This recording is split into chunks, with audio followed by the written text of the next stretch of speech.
अच्छे लोगों के साथ हमेशा बुरा क्यों होता है? गीता में श्री कृष्ण ने दिया है अर्जुन को इसका जवाब। श्री कृष्ण ने अर्जुन को जवाब देते हुए समझाई है, ये बात लोगों को उनके कर्मों का फल हमेशा मिलता है। गीता सार। आपने महसूस किया होगा कि जो लोग अच्छे कर्म करते हैं वो परेशान रहते हैं, वहीं जो बुरे कर्म करते हैं वो खुशी से रह रहे होते हैं। अच्छे कर्म करने वाले परेशान होते हैं कि आखिर उन्हें इतनी परीक्षा क्यों देनी पड़ रही है, जबकि जो अधर्म की राह में हैं वो खुश हैं और जिंदगी का लुत्फ उठा रहे हैं। अगर आपके मन में भी ये सवाल आया है तो आज हम आपको इसका जवाब देंगे। ये जवाब वो है जो भगवत गीता में लिखा है और श्री कृष्ण ने अर्जुन को दिया था। भगवत गीता में वर्णित कथा के अनुसार जब भी अर्जुन के मन में कोई दुविधा होती थी तो वो श्री कृष्ण के पास पहुंच जाते थे। एक बार की बात है, अर्जुन ने भगवान श्री कृष्ण के समीप आकर कहा कि वो दुविधा में हैं और इसका जवाब वो श्री कृष्ण से चाहते हैं। श्री कृष्ण ने पूछा कि क्या सवाल है? अर्जुन ने कहा, मुझे ये जानना है कि अच्छे लोगों के साथ हमेशा बुरा ही क्यों होता है, वहीं बुरे लोग खुशहाल दिखते हैं। अर्जुन के मुंह से ऐसी बातें सुनकर श्री कृष्ण मुस्कुराए और कहा, मनुष्य जैसा सोचता है और महसूस करता है वैसा कुछ नहीं होता है, बल्कि अज्ञानता की वजह से वो सच्चाई नहीं समझ पाता है। अर्जुन उनकी ये बात समझ नहीं पाए। इसके बाद श्री कृष्ण ने क्या कहा वो जानते हैं।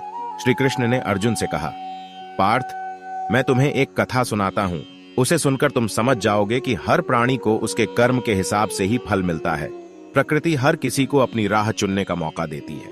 अब वो मनुष्य की इच्छा पर निर्भर करता है कि उसे धर्म की राह चुननी है या अधर्म की।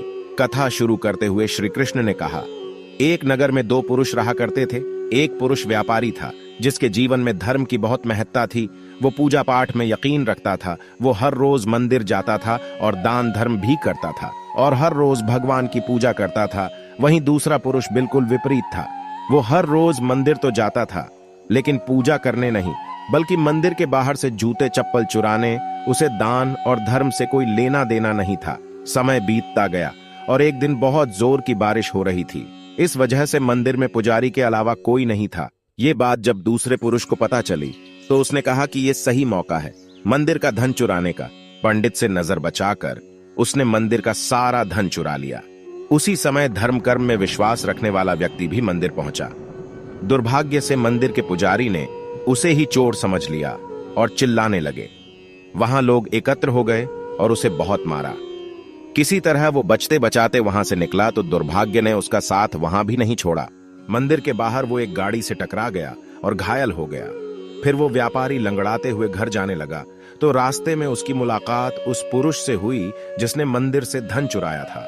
उसने कहा, आज तो मेरी किस्मत चमक गई, एक साथ इतना सारा धन मिल गया। ये सब देखकर उसे बहुत बुरा लगा और उसने अपने घर से भगवान की सारी तस्वीरें निकाल दी।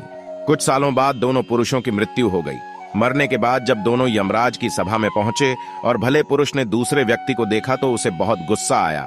उसने क्रोधित होकर यमराज से पूछ ही लिया, मैं तो हमेशा अच्छे कर्म करता था, दान में विश्वास रखता था, उसके बदले जीवन भर मुझे अपमान और दर्द ही मिला और इस व्यक्ति को नोटों से भरी पोटली। आखिर ऐसा भेदभाव क्यों?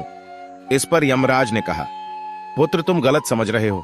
जिस दिन तुम्हारी गाड़ी से टक्कर हुई थी वो दिन तुम्हारे जीवन का आखिरी दिन था, परंतु तुम्हारे अच्छे कर्मों की वजह से तुम्हारी मौत सिर्फ एक छोटी से चोट में बदल गई। तुम इस दुष्ट व्यक्ति के बारे में जानना चाहते हो। दरअसल इसके भाग्य में राजयोग था, मगर इसके कुकर्मों और अधर्म की वजह से वो सिर्फ एक छोटी सी धन की पोटली में बदल गया।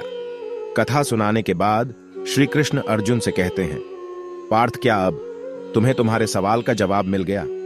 ऐसा सोचना कि भगवान तुम्हारे कर्मों को नजरअंदाज कर रहे हैं, ये बिल्कुल भी सत्य नहीं है।